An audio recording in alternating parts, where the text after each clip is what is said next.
este compartir. Así que le invito a que abra su mente, su corazón, que tenga un corazón blando, una mente abierta para escuchar este mensaje que nos trae nuestro hermano Marino Restrepo.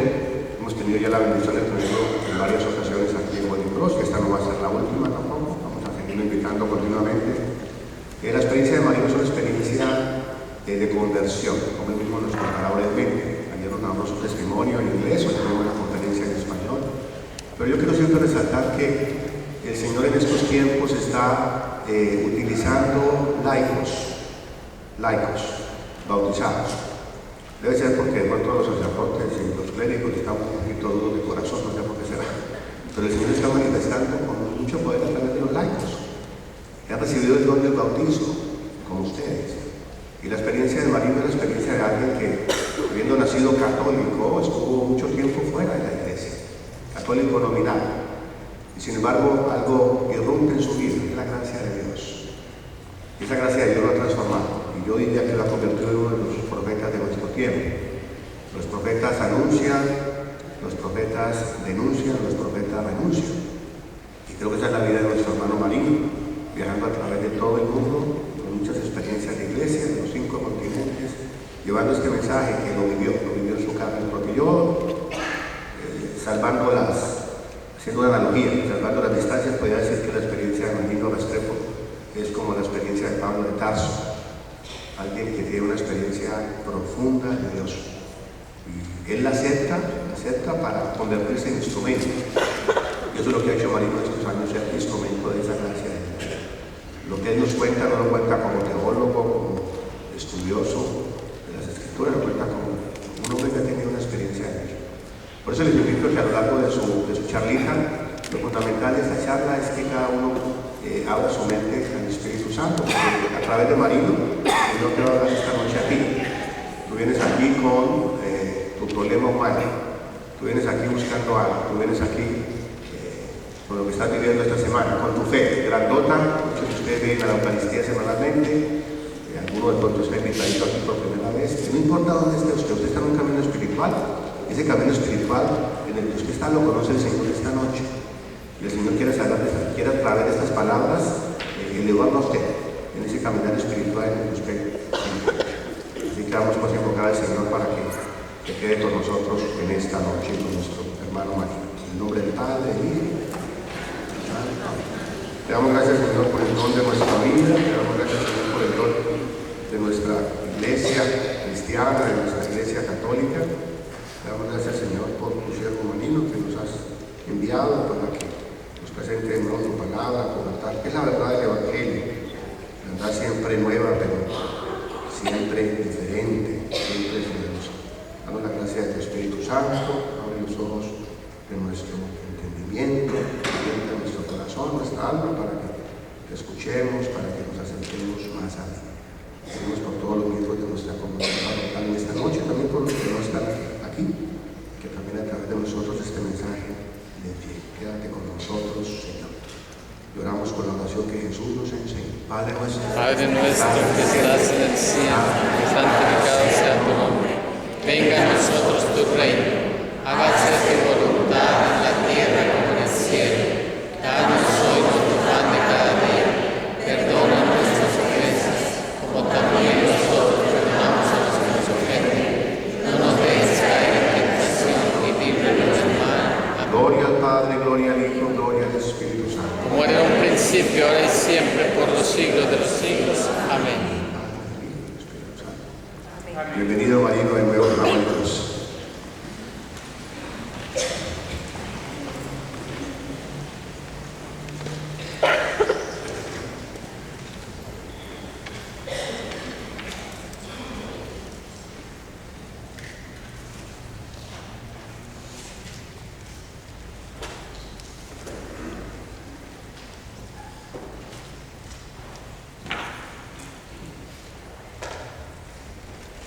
Muy buenas noches a todos. Primero quiero darle gracias a Dios por la bendición y el honor de estar con todos ustedes. Le quiero dar gracias al Padre Saúl por su bendición y por la confianza que me tiene de confiarme esta su parroquia. Y voy a pedirle al Señor que por intermedio de su Santo Espíritu nos regale su palabra, donde el Señor nos quiere llevar para vivir este momento de reflexión. Y les voy a leer de la segunda carta de San Pablo a Timoteo, en el capítulo 2, desde el versículo 1, dice: fidelidad y resiedumbre del apóstol. Tú pues, hijo mío, hazte fuerte con la gracia de Cristo Jesús. Y lo que me has escuchado, garantizado por muchos testigos, confíalo a hombres fieles que a su vez sean capaces de enseñar a otros. Comparte conmigo el sufrimiento como un noble soldado de Cristo Jesús. Nadie, mientras sirve en el ejército, se entromete en asuntos civiles si quiere satisfacer a quien lo recibió, a quien lo reclutó. Y tampoco el atleta consigue el triunfo si no ha competido reglamentariamente.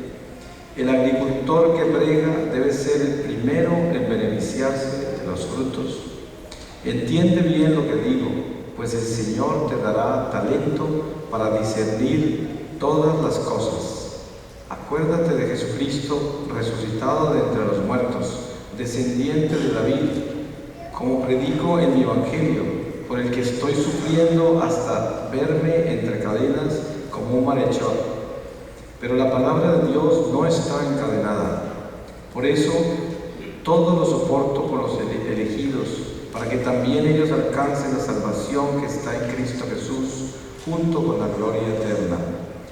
Podéis estar seguros, si morimos con Él, también viviremos con Él.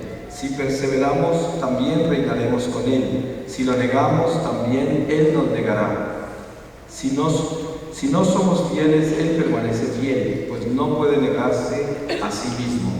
Palabra de Dios.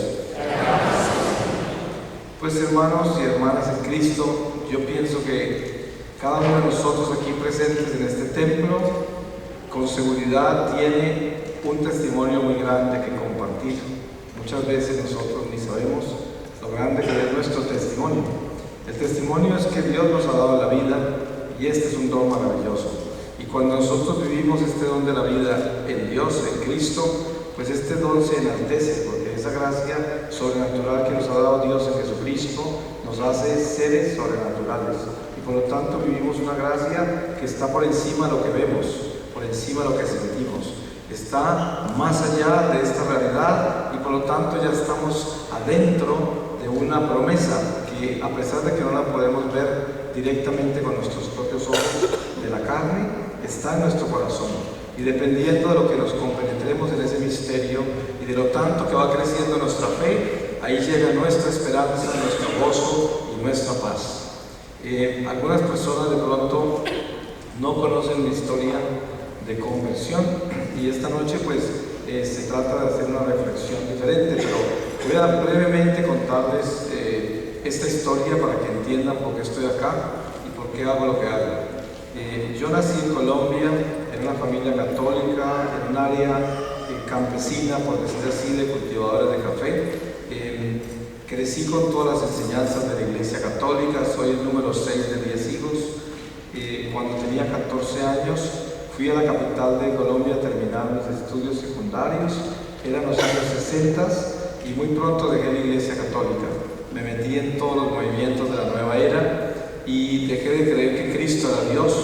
Me volví un perseguidor de los cristianos prácticamente. A los 19 años contraje matrimonio, me fui a Alemania, en Hamburgo estudié en la universidad, me formé como actor y compositor. Después de 6 años me vine a California, allá vivo desde el año 75, me dediqué al mundo del espectáculo actuando, luego en música con la compañía Sony Music de Nueva York, que se llamaba CBS Records en el principio, y luego de 33 años de estar alejado de Dios completamente, el Señor me llamó a través de una experiencia muy dolorosa que fue un secuestro en Colombia mientras visitaba a mi familia en la Navidad. Ese secuestro duró 6 meses. Los primeros 15 días estuve atado y amordazado en una cueva, sentenciado a muerte, y en el día 15 del secuestro se me apareció el Señor. Viví una experiencia de toda una noche entera que si viviera 100 años más no alcanzaría a tocar ni la superficie, porque yo he escrito 8 libros, tengo como 800 temas místicos desarrollados y no he empezado ni a tocar la superficie de esa experiencia. Duró toda la noche entera, viví una iluminación de mi conciencia, o sea que reviví toda mi vida desde la infancia. Luego viví un juicio de mi vida ante el Señor y tuve una experiencia de infierno, de purgatorio, y luego el Señor se me apareció en una roca y viví una experiencia con el Señor, con ángeles, con la Santísima Virgen María. Luego, al regresar a mis sentidos, viví 5 meses y medio más secuestrado, y pues mi mayor anhelo y la más importante oración de todos los días del secuestro era que el Señor no me dejara morir sin confesarme. A los 6 meses ocurrió un milagro inmenso y por gracia de Dios los guerrilleros me dejaron abandonado en una carretera en la selva en la noche, y así terminó toda esa experiencia de secuestro. Luego regresé a California, viví 2 años en silencio sin contarle a nadie mi experiencia mística, y a los 2 años se me manifestó el Señor de nuevo en una Semana Santa, en una misa de 12 del día, el Domingo de Ramos, y ahí me mostró la misión por la cual yo había nacido. A los 49 años me llamó el Señor a esta misión. Dejé todo lo que hacía, fundé una misión que se llama Peregrinos del Amor con la Arquidiócesis de Bogotá, y hace 13 años que viajo por el mundo entero. He visitado 93 países en los 5 continentes, vivo en fe y nunca me ha faltado absolutamente nada, ni siquiera una hora de estos 13 años. Esto es lo que hago todos los días de mi vida. Hace poco tuve la bendición muy grande de que la iglesia aprobara mis estatutos y mi comunidad se constituyó ya como una comunidad eclesiástica dentro de la iglesia, y eso para mí fue un regalo muy grande de Dios. Pues eso en breve es mi historia y la razón por la cual estoy aquí. Soy un misionero laico católico y esto es lo que hago todos los días de mi vida. Viajo permanentemente compartiendo la experiencia de Dios. Esta experiencia es una experiencia que se llama ciencia infusa. Yo nunca estudié teología ni ciencias religiosas, no me conocía ni el catecismo. Y como les dije, perseguía a los cristianos, porque si hay alguna persona que es más indigna de estar aquí hablando de Dios, ese soy yo, porque yo perseguí la iglesia, me burlé de los cristianos, viví en pecado mortal 33 años. Sin embargo, el Señor me rescató, y no solamente me rescató de la guerrilla, me rescató del diablo. No solamente me dio otra oportunidad de rehacer mi vida, pero encima de eso me mandó a contarles a ustedes. Y esto es para mostrar de que es Él el que hace las cosas. Yo aprendí algo del Señor muy importante, y es que ustedes saben que el burrito del Domingo de Ramos estaba convencido que toda la fiesta era para él, porque él pensaba que los judíos amaban mucho a los burros, y por eso le estaban haciendo semejante fiesta a la entrada de Jerusalén. Pero yo siempre le pido al Señor que yo sea un burro consciente de que el que va encima es el que lleva la fiesta, que yo soy simplemente el que lleva al Señor y soy el simple burro, el burrito que el Señor escogió, y así somos todos nosotros. Por eso esta noche yo no he venido a este templo a hablar de mí, sino que vengo a glorificar a Dios, para darle la gloria a Él por lo que ha hecho en mi vida, y tampoco pretendo de que sé nada de lo que vengo a hacer acá, porque lo que vengo a hacer acá lo va a hacer el Espíritu Santo, y yo me entrego a Él para que Él me use, y por eso les pido también ese amor, para que entre todos nosotros nos convirtamos en uno solo esta noche, y el Espíritu Santo pueda descender sobre nosotros y alimentar nuestros corazones. Cada uno de nosotros tenemos una vida que Dios nos ha dado y somos responsables de ella, y esa vida la tenemos que alimentar con el amor de Dios, porque es el único alimento que puede fortalecer el alma. No hay ningún otro alimento para el alma. Sabemos que este cuerpo físico lo podemos alimentar con un alimento específico que ya lo conocemos, pero el alma no se puede alimentar sino con el amor de Dios, y el amor de Dios tan solo puede fluir a través de nosotros cuando lo damos incondicionalmente a nuestro prójimo. Ese es el único alimento que existe para el alma. Por lo tanto, esta noche, mientras estamos acá en presencia del Señor, podemos preguntarnos profundamente en nuestro corazón cuán alimentada estará nuestra alma, dependiendo de cuánto hemos amado, cuánto amor tenemos en el corazón. Y esto es vital e importante para definirnos ante el Señor y mantener la economía de nuestra alma a un ritmo de responsabilidad, sabiendo de que hoy mismo nos puede llamar el Señor. Pues yo quería hacer una reflexión esta noche sobre la iglesia y sobre la responsabilidad que tenemos nosotros de entender qué es la iglesia y dónde es que estamos nosotros. Primero que todo, nosotros conocemos que la iglesia la hemos heredado, porque muchísimos de nosotros somos católicos que nacimos católicos, por decir así, católicos de cuna. Hay algunos que son llamados a la iglesia a una edad más adelante, como dice la palabra. Dice, algunos los llaman por la mañana, a otros al mediodía, a otros por la tarde, a otros bien tardecito, pero a todos les da el mismo salario. Sin embargo, nosotros debemos preguntarnos hasta dónde hemos compenetrado nuestra experiencia de Dios en lo que es la iglesia y hasta dónde entendemos qué es la iglesia. Porque yo, por ejemplo, heredé la iglesia y nací católico. Nunca lo aprecié. Cuando tenía 14 años, con facilidad la perdí, la vendí como la vendieron, como han vendido la fe tantas personas que la han cambiado por cosas absurdas. Yo la cambié también, la cambié por el mundo, la cambié por tantas cosas que no son de Dios. Y a tantos de nosotros nos han sucedido cosas parecidas. Hemos cambiado la fe por muchas cosas. Pero hoy nos encontramos aquí en la iglesia. Y hay una razón por la cual estamos acá, porque somos iglesia, somos piedras vivas del templo de Dios, y de nosotros dependen millones de almas, porque nosotros somos el alimento de todas las almas de toda la humanidad entera. Y esto lo debemos tener consciente, porque ¿qué es nuestra iglesia? Para empezar, tenemos que estar conscientes de que esta es la iglesia de Dios, la única iglesia, continuación del judaísmo. Hay muchas personas que hoy tienen miedo de testificar de que esta es la iglesia de Dios, la única iglesia. Les tiembla la voz para decirlo, porque tienen miedo, porque el hombre de hoy es políticamente correcto. Y entonces piensa que al decir eso, está diciendo que todos los demás se van a condenar. Porque hay muchísimas creencias en las cuales se apersonan de sus ideologías, sus filosofías o sus religiones y supuestamente los que no viven esas ideologías, filosofías o religiones están completamente perdidos, confundidos y no van a llegar. Pero nosotros sabemos de que la salvación es para todos, para toda la humanidad entera. Solo que nosotros hemos sido llamados a ser responsables del resto de la humanidad. Ustedes saben que cada país tiene un ejército y ese ejército está encargado de defender la nación, de defenderle a los enemigos, de ser la seguridad de esa nación. Pero los soldados de ese ejército, esos militares, son tan ciudadanos como el resto de los ciudadanos y tienen los mismos derechos, solo que ese ejército está encargado de la seguridad de ese país, pero todos son ciudadanos iguales. De la misma forma, nosotros somos el ejército de Dios, de la nación de las almas. Y nosotros estamos encargados de velar por la seguridad de todas las almas, de toda la humanidad entera. Pero todas las almas tienen los mismos derechos que nosotros. Tienen derechos a la salvación. El derecho a la salvación.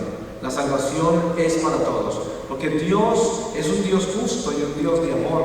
Y Él nos ha creado a nosotros para que nosotros nos salvemos. Para que encontremos en Jesucristo la casa del Padre. Y la salvación solo se logra en Jesucristo. Y nosotros nos preguntamos, si la salvación solo se logra en Jesucristo, entonces ¿qué hay de todos aquellos que no han conocido a Cristo, que no lo conocerán? ¿Se irán para el infierno, entonces se perderán? Pero la respuesta es no, porque Dios, como dice San Juan de la Cruz, al final de esta vida nos juzgará en el amor. ¿Y qué quiere decir eso? Cada ser humano creado por Dios es creado con el conocimiento infuso de la conducta del bien y del mal. Un indígena en la selva que jamás ha escuchado de Dios, no sabe nada de Jesucristo, nunca ha oído de los mandamientos, no conoce la ley de Dios. Nació también con el conocimiento infuso de la conducta del bien y del mal. Si es indígena, vive de acuerdo al amor que hay en su corazón y vive en ese amor toda su vida. Al final de la vida, instantáneamente al morir, aparece ante nuestro Señor Jesucristo, como apareceremos todos nosotros y toda la humanidad entera, porque Él es el juez de todos los seres humanos. Es indígena por haber vivido toda su vida en el amor que había en su corazón. Inmediatamente ve a Jesucristo, lo reconoce como a su Señor, porque toda la vida le dio el señorío al amor. Y esto tenemos que entenderlo, que el Señor redimirá a ese indígena en el amor. Por eso Jesús, cuando hablaba con los fariseos, les decía que la reina del sur estaría presente para juzgarlos a ellos, porque esa reina del sur, siendo una pagana, había ido hasta donde Salomón a llevarle grandes regalos para honrar su sabiduría. O sea, esa reina había reconocido a Dios en Salomón y ella no conocía a Dios. Simplemente la movió el amor de Dios que se movía en Salomón y le fue a hacer honra. Y Jesús la colocó a ella en la gloria, porque la puso a ella como juez de esos fariseos. Y lo mismo dijo de Nínive. Nínive dice: los de Nínive juzgarán a esas personas que se les advirtió, se les denunció, se les exhortó y no obedecieron. En cambio, los de Nínive obedecieron y el Señor los colocó en la gloria también, y era no necesariamente gente de Dios, toda la gente de Nínive. Por eso, hoy tenemos que entender de que el Señor nos ha llamado a nosotros como soldados de su iglesia y somos creados por las manos de Dios para ser instrumentos eucarísticos de reparación. Nuestra vida es una vida eucarística. Cuando yo tuve la experiencia con el Señor, el dolor más grande que yo tuve en la experiencia con el Señor fue cuando Él me mostró los 33 años que yo viví lejos de Él, en los cuales no comulgué. Y cuando Él me mostró qué era la comunión y qué era lo que eso hacía y qué era lo que representaba dentro del misterio de nuestra fe, más dolor sentía, porque todas las almas que se hubieran podido salvar durante esos 33 años no se salvaron por culpa mía. Y esto es algo que si yo hubiese muerto y me hubiese salvado esa noche, hubiese pasado quién sabe cuántos siglos en el purgatorio, porque mi alma no hubiese podido superar de un momento a otro el dolor que eso me causó. Y por eso hoy estamos acá nosotros y vivimos una realidad espiritual que no podemos explicar directamente con nuestra intelectualidad, nuestra razón. No puede explicar lo que nosotros vivimos en este misterio de nuestra fe. Y hoy tenemos que entender que con la humildad que se exige para que nosotros agachemos nuestra cabeza y le digamos al Señor que no entendemos pero lo amamos, porque esta es la condición del Hijo de Dios. Ustedes saben que un niño pequeño a quien el padre le está hablando y le está diciendo muchas cosas que el niño no entiende, el niño está mirando al papá y está fascinado con lo que le dice el papá, pero no le está entendiendo nada, pero no quiere que el papá le deje de hablar, porque está fascinado con todo lo que le dice el papá, porque el papá es el amor de él y el niño se siente acompañado, respaldado, amado por lo que le está diciendo, aunque no le entiende. Eso sucede con nosotros cuando nos hacemos verdaderos hijos de Dios. Dios nos habla por medio de todas estas cosas de nuestra vida que no entendemos. Pero si somos esos hijos pequeños, vamos simplemente a estar fascinados con lo que Dios nos está mostrando, aunque no lo entendamos. Cuando un niño va de la mano de su padre por la calle, pasará por lugares que lo asustan, por lugares que lo atraen, por lugares que son simplemente indescriptibles y vivirá muchas emociones. Estará impactado en diferentes formas, pero mientras lleve su mano de la mano del Padre, se estará seguro de que pasará al otro lado, llegará para donde van. Y así le tenga miedo, así en un momento dado viva toda clase de experiencias, llegará porque va de la mano del Padre. Cuando el niño suelta la mano del Padre y queda sumergido en cualquier situación en la que no puede defenderse, donde no puede salir, comienza esa separación del amor, esa separación de la seguridad. Y eso es lo que nos pasa a nosotros cuando nos separamos de Dios. La vida sin Dios es un tormento, porque soltamos la mano de aquel que sabía para dónde íbamos, aquel que tenía un camino marcado. Sabemos que Dios tiene un plan para cada uno de nosotros. No hay algo más hermoso que el aceptar nuestra fe desde la obediencia y saber que Dios tiene un plan perfecto y que por lo tanto, si yo vivo en la voluntad de Dios, todo lo que sucede en mi vida es perfecto, por absurdo que sea. En una oportunidad visité una ciudad de Italia y era una comunidad carismática muy bonita, muy unida. La persona que era el líder era una señora joven y tenía 2 hijos. Y bueno, vivimos una experiencia muy grande y regresé un año después. Cuando regresé, la señora ya no era la líder. Y cuando pregunté por ella, me dijeron que estaba ofendida con Dios. Y a mí me pareció muy extraño eso. Yo dije, ¿cómo pueden ofenderse con Dios? Resulta que uno de sus hijos se había muerto y ella no aceptó eso y se ofendió con Dios. Esto afortunadamente más adelante cambió. Unos años después ella regresó. Pero lo que les quiero decir con esto es que nosotros tenemos que tener una conciencia muy clara de que si somos tan valientes, de que nos atrevemos a vivir la voluntad de Dios y a entregarle nuestra vida a Dios, entonces también tenemos que atrevernos a entregarle todo al Señor. Porque si no le entregamos todo al Señor, el día que perdamos algo, nos vamos a separar de Dios. Porque Dios nos quitó algo que nosotros consideramos que era nuestro.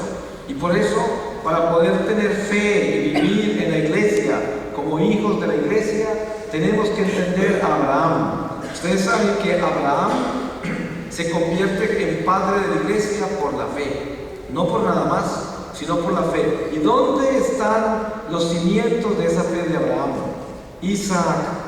Ustedes saben que Abraham no tenía hijos porque Sara era estéril. Luego el Señor se le aparece en forma de esos 3 ángeles que representan la Trinidad y le promete un hijo, lo cual fue algo increíble tanto para Sara como Abraham, el aceptar una realidad tan absurda de que ya unos ancianos como ellos pudieran tener un hijo. Pero así fue como llegó Isaac. Cuando Isaac ya era un adolescente, el Señor se le manifiesta a Abraham y le dice: ese hijo, entrégamelo, sube a la montaña y sacrifícamelo. Ustedes se pueden imaginar lo que eso representa. Uno lo lee como historia sagrada y lo ve remotamente en la vida de uno, pero colóquense ustedes en los zapatos de Abraham, o en ese caso, en esa época serían las sandalias, pero colocarse en los pies de él y sentir esto. Y sin embargo, Abraham se llevó a su hijo, y el mismo hijo escaló esa montaña con la leña al hombro, con la leña que iba a ser la leña que iba a llevar el fuego que lo iba a consumir a él en ese holocausto, que eso representa a Jesucristo subiendo con la cruz a cuestas por el monte de Calvario, porque de ahí viene la alianza que hay con Abraham. Pero cuando Abraham le entregó al Señor lo que más quería y se desprendió de lo que más quería, en el momento que ya lo iba a sacrificar, se le aparece el ángel y le muestra el carnero que estaba enredado en sus cuernos entre la maleza, entre unos arbustos. Y ahí se sacrificó el carnero y el Señor prometió a su propio hijo, porque Abraham había sacrificado el suyo. Y de ahí viene la redención de Jesucristo. Entonces, ¿cuál es el llamado nuestro para ser iglesia? ¿Cuándo se convierte usted en iglesia? La iglesia no es solamente la religión. Usted puede ser un católico religioso que viene a misa, que se confiesa, que comulga, que viene a una Semana Santa y a una Navidad, que vive el tiempo ordinario, que entierra a los muertos acá y bautiza a los niños, que trae los matrimonios, que hace todo lo que la iglesia le enseña. Pero de ahí a ser iglesia hay una distancia muy grande, porque para ser iglesia tenemos que construir el edificio del Espíritu primero, porque si no se construye sobre esta religión, la espiritualidad, nunca seremos iglesia. Y para ser iglesia tenemos que comenzar teniendo fe. ¿Y cómo se tiene fe? Tenemos que vivir Abraham en nuestro corazón. ¿Y cómo se vive Abraham en nuestro corazón? tenemos que llevar el apego nuestro, lo más importante de nuestra vida, y entregárselo al Señor en un holocausto incondicional, sin esperar encontrar un carnero enredado entre los arbustos, sino seguros de que lo vamos a entregar al Señor. ¿Y cuál es su Abraham? El Abraham nuestro es lo que más queremos, a lo que más apegados estamos, los seres queridos, las ambiciones que tenemos terrenales, todos nuestros deseos, todos nuestros planes, todas las cosas que representan lo más importante de nuestra vida. Ese es nuestro Isaac, ese es nuestro Isaac. ¿Está dispuesto usted a entregarle su Isaac al Señor hoy? Porque si usted piensa que puede entregarle esta noche su Isaac al Señor, entonces podrá decir usted que ya nació a la fe y de que usted es iglesia. Hasta el día que usted no le entregue al Señor su Isaac, jamás podrá considerarse esa piedra viva del templo de Dios, porque todavía no tiene fe. De la única manera que yo puedo tener fe es si yo le entrego todo al Señor. Yo les pongo un ejemplo. Ustedes saben que en la vida religiosa, por ejemplo, se hacen 3 votos.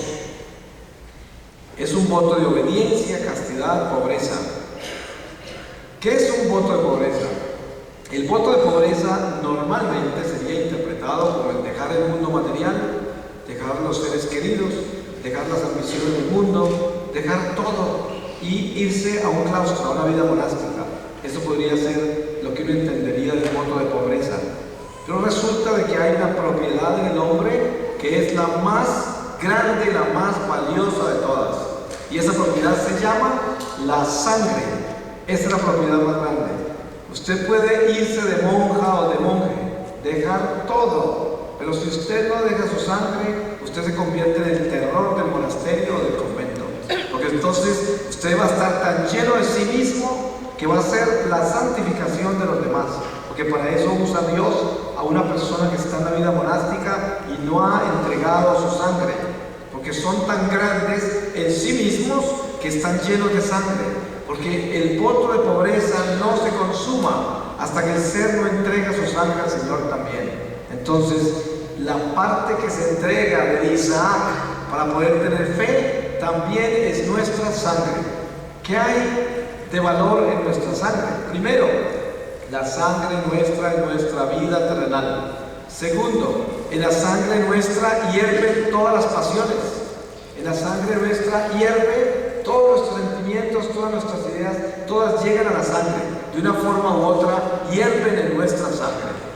Y por eso, cuando yo someto mi sangre al Señor, mi sangre en ese momento se cristifica. Cuando yo observo las maravillas que Dios hace en la iglesia, al mostrarnos milagros extraordinarios como es un cuerpo incorrupto. Ustedes se han preguntado alguna vez por qué razón la iglesia nos presenta cuerpos incorruptos. ¿Qué quiere Dios de eso? ¿Qué es lo que nos está enseñando? Y ustedes alguna vez han pensado de que la razón por la cual hay un cuerpo incorrupto y la única posibilidad de que un cuerpo quede incorrupto es por la Eucaristía.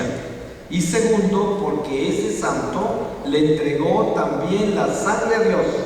Y entonces esa sangre se cristificó, y se cristificó a un nivel tal que ni siquiera se corrompió.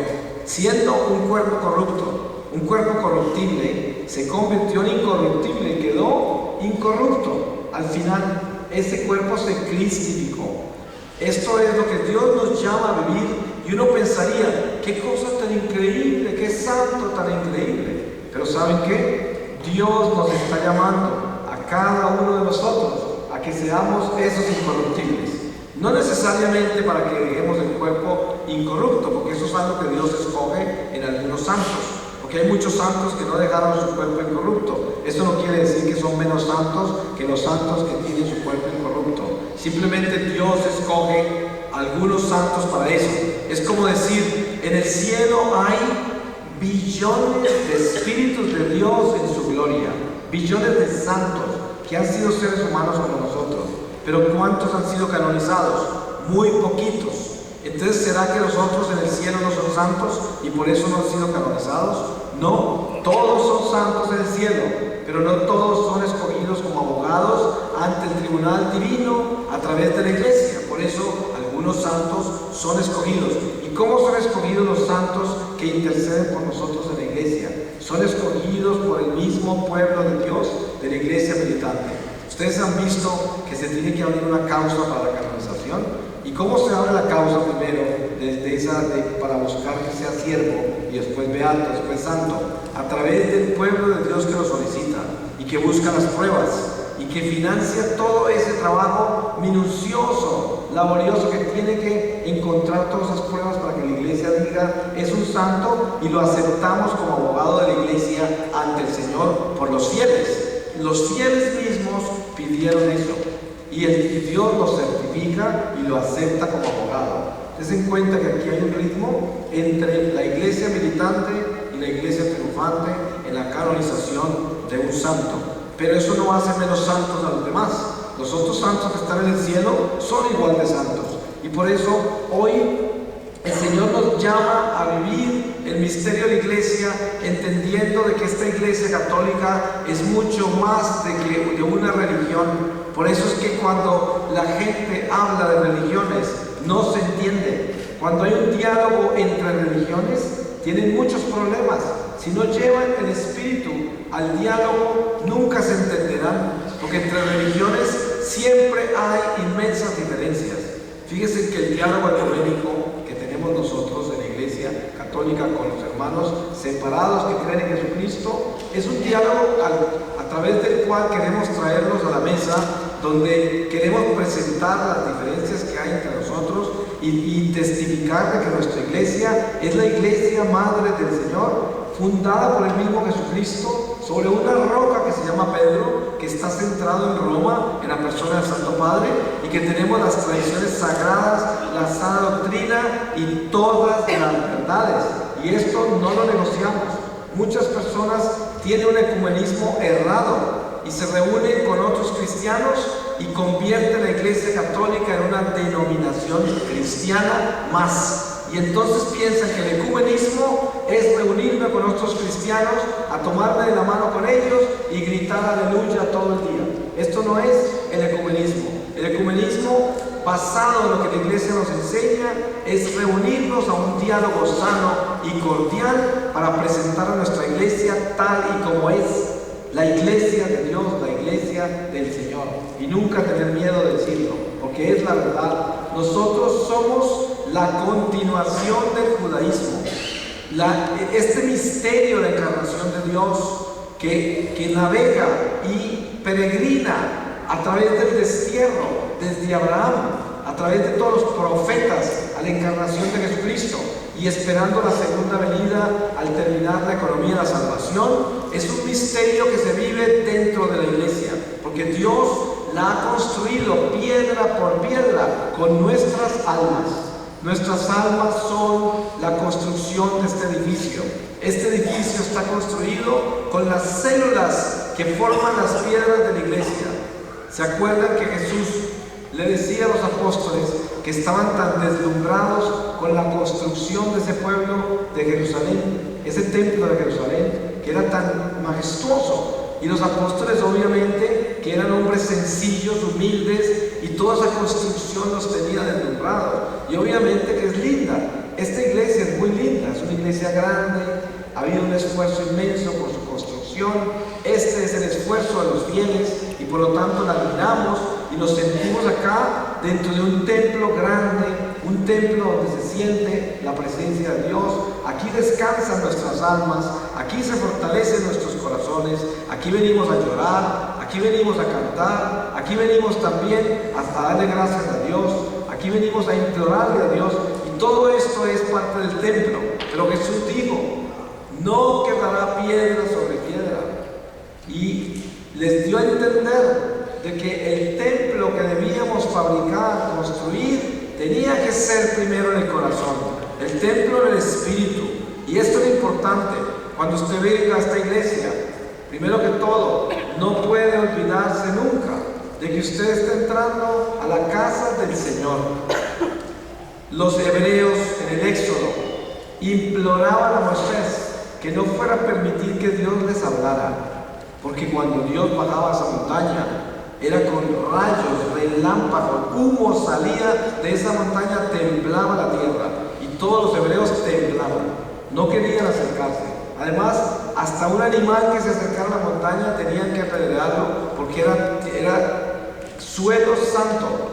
Y este es el mismo Dios, ese Dios de Moisés, que le hablaba a Moisés, que cuando Moisés bajaba de hablar con Dios, tenía su rostro tan iluminado que los hebreos tenían que ponerle un velo en su rostro para poder hablar con él. Pero es el mismo Dios de Abraham, de Moisés, de Isaac, de Jacob, está aquí en el tabernáculo. Es el mismo sol que viene de lo alto. Cuando usted entra a esta iglesia, usted sabe que está en presencia del mismo Dios que iluminó ese rostro de Moisés. Ese mismo Dios que le habló a Abraham, que se le apareció a los profetas, que el Dios que nos ha hablado a través de Jesucristo en las manifestaciones más extraordinarias, está acá en presencia de nosotros.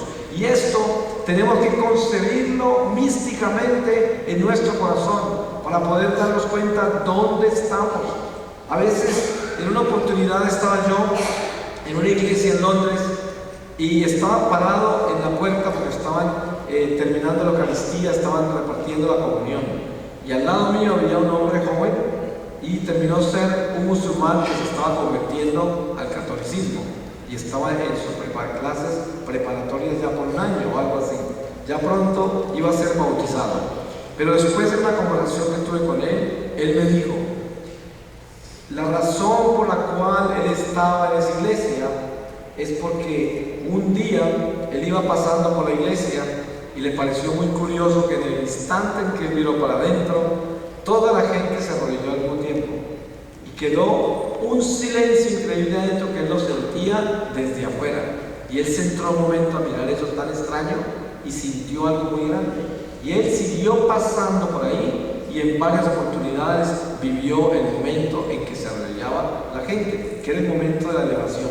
Y fue la Eucaristía la que conquistó a ese musulmán. Y así se entró a la iglesia, poco a poco terminó siendo católico. Pero él me decía: esta gente que está haciendo esa fila para ir a recibir la comunión, yo sé que muchos de ellos no saben a quién están recibiendo. Si supieran, no estuvieran haciendo lo que hacen. Hay personas que prácticamente hasta son capaces de contestar un celular en la fila hacia la comunión. Hay gente hablando por teléfono en la iglesia.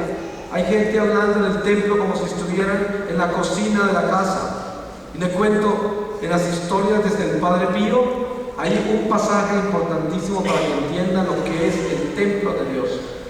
El Padre Pío tenía algunos permisos especiales en su comunidad porque él era estigmatizado y vivía pues una situación muy única que le permitía de que a veces no pudiera compartir con la comunidad el momento de oración de la liturgia de las horas, por ejemplo.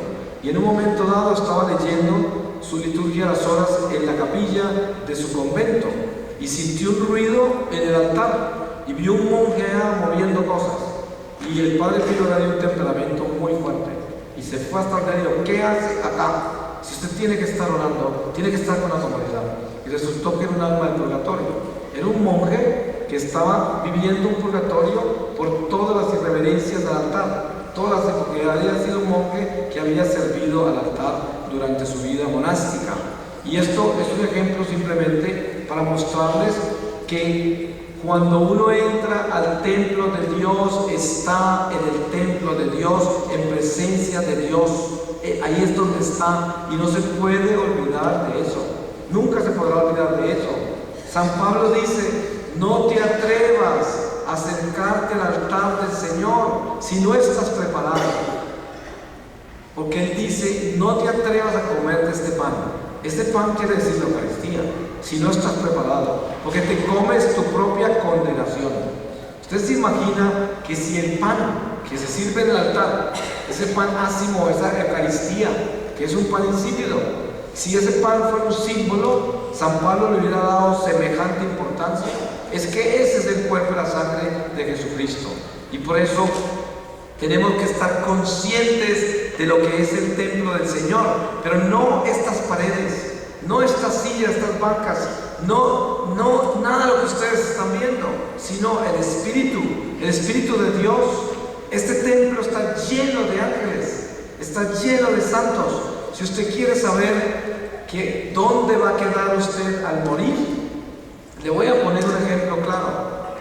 Una persona que viva una vida litúrgica, que esté compenetrado en la vida de la iglesia, que esté compenetrado en la vida eucarística, el día que muere quedará parado en la ciudad de luz, en la Santa Jerusalén del cielo.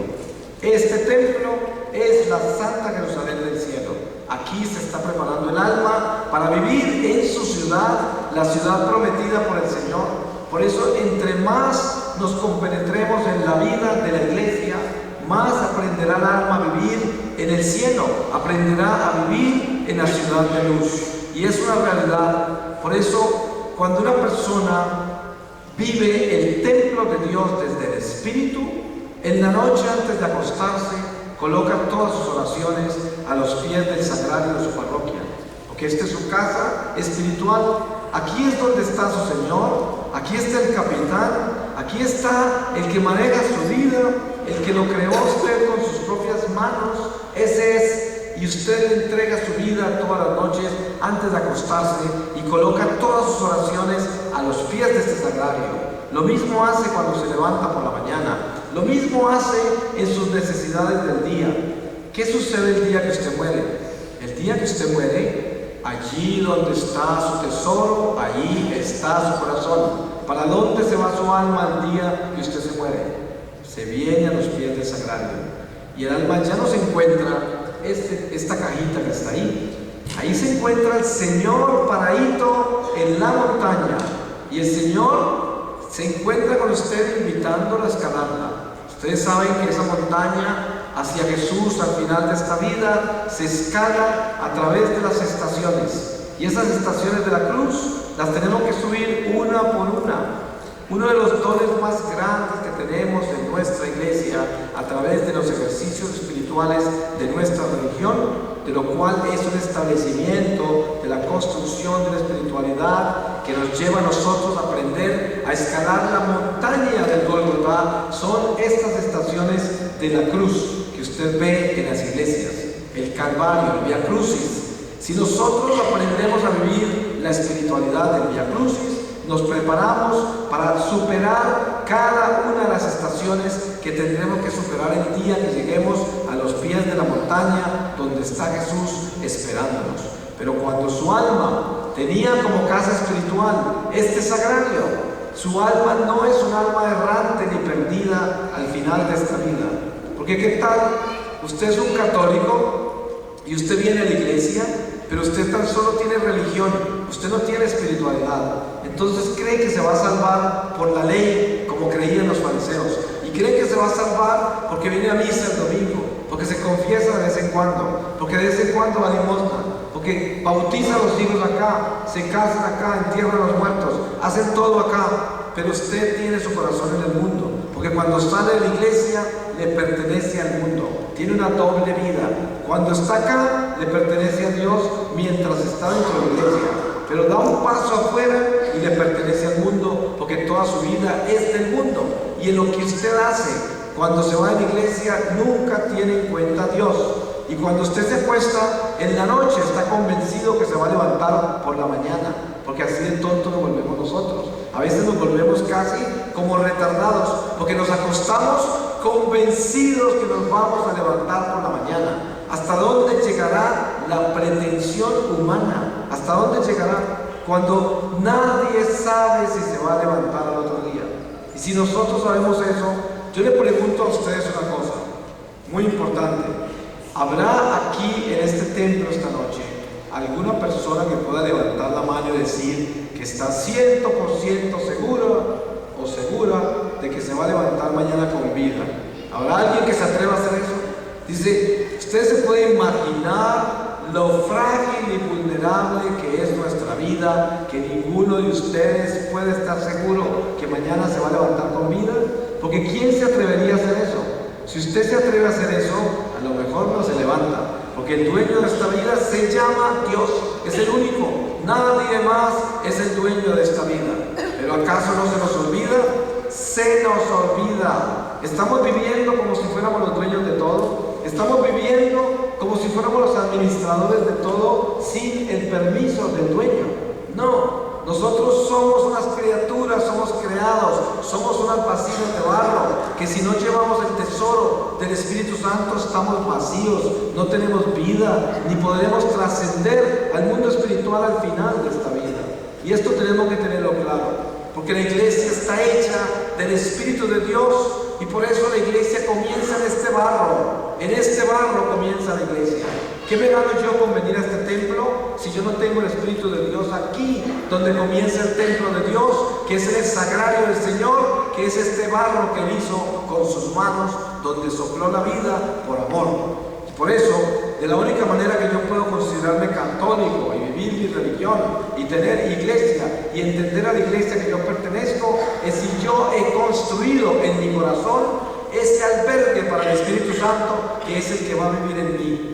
Es muy importante acordarnos nosotros de algo elemental, y es esto: no hay sino un solo Dios, y el nombre de Dios se llama Yo Soy.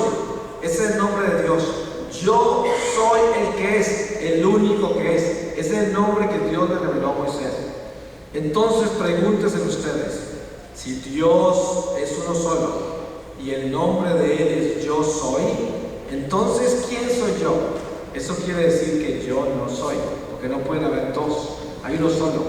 Si yo no soy, entonces ¿qué pasa conmigo? De la única manera que yo puedo ser es si el que es en mí. Por eso San Pablo dice: ya no soy yo el que vive, sino Cristo que vive en mí. San Juan Bautista dice: yo tengo que disminuir para que Él crezca. Y eso es lo que tenemos que tener claro en nuestra vida. Yo no soy. Miren que el mundo nos quiere hacer creer que nosotros somos. ¿Cuál es el paso primero del pecado original? ¿Qué es lo que la serpiente le dice a Eva? ¿Qué fue lo que le dijo? Le dijo: seréis como Dios. Le dijo: serás.